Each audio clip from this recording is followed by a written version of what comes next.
So this is the iPhone 12 and I've been using this phone for the past 2 weeks. And right off the bat, I'm gonna say it. I love this phone. Pretty much everything about this phone is amazing considering how much it costs. It checks all the boxes for a good smartphone. Great build quality? Check. Great display? Check. Performance? Check. Battery life? Oh yes. Check. And cameras? Check, check, check. And you know what? Right now is the best time to buy this phone because now this phone is 2 years old and 2 years is the sweet spot to buy an old smartphone because generally speaking, after 2 years, these phones are not so old that they start to feel slow and laggy, and they're not so new that they're crazy expensive. So you get the perfect balance of price and performance, which is perfect for an average consumer. And that's really who this phone is for, average consumers. And the word average or even slightly above average is kind of the theme of this phone. Like, it's not the best at doing anything, but it's pretty damn good at everything. For example, when it comes to build quality, everything is fine. It has Gorilla Glass on the back, ceramic shield glass on the front, and it's IP68 water and dust resistant. The only thing I guess you can complain about if you really wanted to is the frame. It's made from aluminum instead of stainless steel. But to be fair, most Android phones still have aluminum frames and they're good enough. So it really doesn't matter, especially if you're going to use a case anyways. So everything you need is there. Now this phone also looks nice. I'm a fan of this design. I think the flat sides are actually better than curved sides, and I think this green color is pretty cool. But this phone also has wireless charging, it's got MagSafe, and also 5G. Although this exact phone that I have doesn't support millimeter wave or high band 5G. And that's because I live in Canada and right now you don't get that here. These phones don't have the plastic pill shape cutout on the side that you need to make use of millimeter waves. So if you're also not in the US, your phone will probably look like mine. But is this a deal breaker? Probably not. I think just having basic 5G is more than enough for most people. So yeah, pretty average, right? So far, there's nothing bad about this phone or nothing you haven't seen before. And well, it's the same with the screen. This phone has a 6.1 inch 1080p screen. It gets nice and bright, so easy to use outdoors. It's sharp, color accurate, and most importantly, it's an OLED screen. So it's way better than the 720p LCD screen the iPhone 11 had. And because it's OLED, you get those deep blacks, great viewing angles, and that amazing contrast. It does improve your viewing experience quite a bit. There's no doubt about that. But then we also get things like PWM flickering and things like burn-ins, which is unfortunate, but right now there's not much we can do about it unless we change the way we make OLED screens.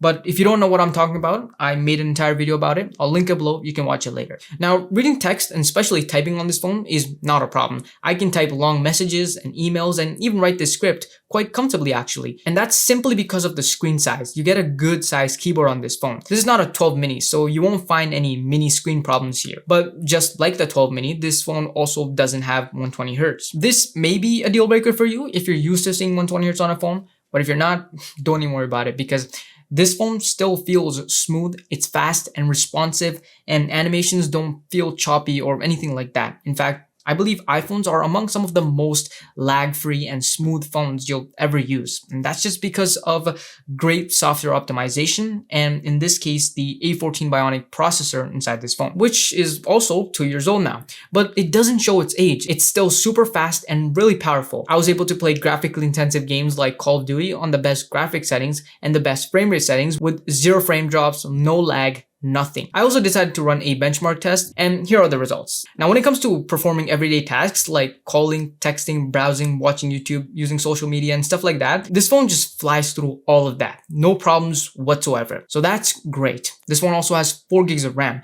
which is 2 gigs less than the iPhone 12 Pro. So again, not the best, but also not the worst. I think 4 gigs is enough for this phone. iPhones normally have less RAM than their Android competitors, yet they still perform just as good, if not better.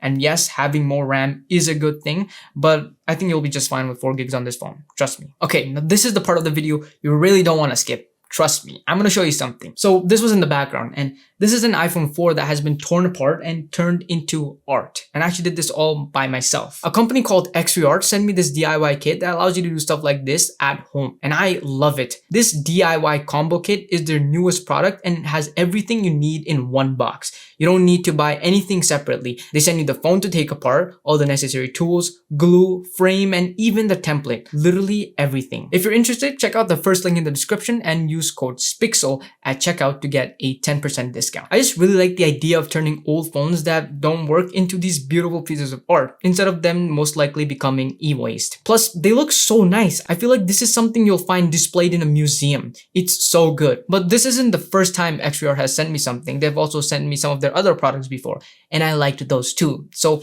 because I truly like their products, this time I asked them if they would be willing to send me an extra one for me to give away, and they agreed. So I have one right here.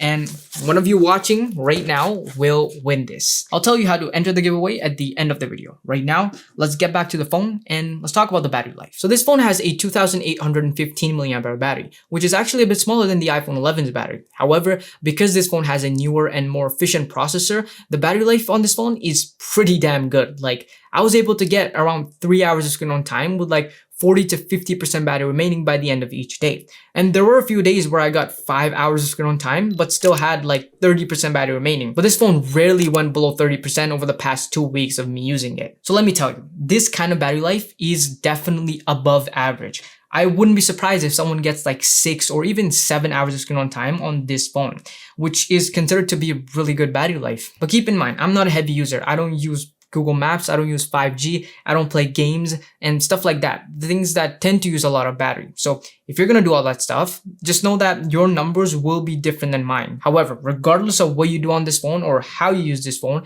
I feel like this phone will get most people through their day on a single charge. And that's what actually matters. Okay, so the cameras. You get 3 here: a normal wide angle, an ultra wide angle, and a selfie camera, all 12 megapixels. And photos and videos from these cameras look really nice. They're sharp, detailed, properly exposed, colors look natural, dynamic range is pretty good. And if you switch back and forth between the ultra wide and the main camera, you'll notice that the results are consistent. Also, none of these photos disappoint, even low light photos, and that's because this phone has night mode. So if you're like me and don't like using a flash, you can still get decent photos in low light, which is great. Portrait mode also works very well, despite the fact that this phone doesn't have a telephoto camera or even a LiDAR sensor, which is what I believe the iPhone 12 Pros use for many things, but also portrait photos. Lastly, the selfie camera is also pretty good, and it's nice and wide, which is good because it allows you to get more people in one photo. But the most important question, should you actually buy this phone? And well, my answer is an astounding yes, without any hesitations. I think this phone is really easy to recommend. It's a safe bet. So if you're in the market for an iPhone in this price range, I don't see a reason not to buy this phone. It's a great phone, and the truth is, right now, this year is probably the best time to buy this phone. Okay, now real quick, let me tell you how to enter this giveaway. So all you have to do is follow me on Twitter and Instagram and leave a comment on this video with your Instagram handle. And exactly after 1 week from the day this video goes live, I'll randomly pick a winner and I'll contact you through Instagram, and I'll also announce it on Instagram. And if you reply within 48 hours, this will be yours. The giveaway is international, so no matter where you live, you give me an address, you're getting this. And thank you for all your support. I've said this before, I'm gonna say it again, that I wouldn't be here without you. So thank you. And yeah, I'll see you later.